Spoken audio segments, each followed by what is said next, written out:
ಈ ಪಾಕಿಸ್ತಾನ್ ಜಿಂದಾಬಾದ್ ಅಂತ ಸಾಯ್ತಾರಲ್ಲ ಅವ್ರಿಗೆ ನನ್ನೊಂದು ಮಾತಿದೆ. ಅಲ್ಲೇ ಹೋಗಿ ಸಾಯೋಕ್ಕಾಗಲ್ವ ಅಂತ. ಯಾಕಂದರೆ ಅಲ್ಲೇ ಒಂದಷ್ಟು ಜನ ಇಡೀ ಪಾಕಿಸ್ತಾನ ಭಿಕ್ಷಾ ಪಾತ್ರೆ ಇಟ್ಕೊಂಡು ಸಾಯ್ತಾ ಇದೆ ಭಿಕ್ಷೆಗಾಗಿ. ನನಗನ್ಸುತ್ತೆ ಈ ಭಿಕ್ಷೆ ಬೇಡೋದೇ ಇವ್ರಿಗೆ ಇಷ್ಟ ಅಂತ. ಸೊ ಅಂಥ ಭಿಕ್ಷೆ ಬೇಡೋ ಮನಸ್ಸಿದ್ರೆ ಹೋಗಿ ಅವ್ರ ಜೊತೆ ಹೋಗಿ ಕೂತ್ಕೊಳ್ಳಿ, ನಿಮ್ಮನ್ನು ಯಾರೂ ಇಂಡಿಯಾದ ತಡೆಯಲ್ಲ.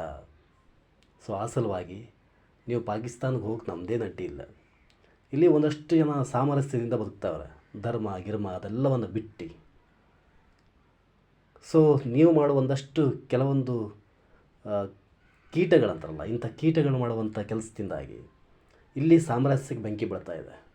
ನಿಮ್ಗೆ ಅಷ್ಟೆಲ್ಲ ಪ್ರೀತಿ ಇದ್ದರು ಸೀದಾ ಪಾಕಿಸ್ತಾನಕ್ಕೆ ಹೋಗಿ, ಅಥವಾ ನಿಮ್ಗೆ ಯಾವ ದೇಶ ಬೇಕು ಆ ದೇಶಕ್ಕೆ ಹೋಗಿ ಸಾಯಿರಿ. ಪದೇ ಪದೇ ಇಲ್ಲಿ ಸಾಮರಸ್ಯ ಕದಡೋ ಪ್ರಯತ್ನವನ್ನು ಮಾಡಬೇಡಿ.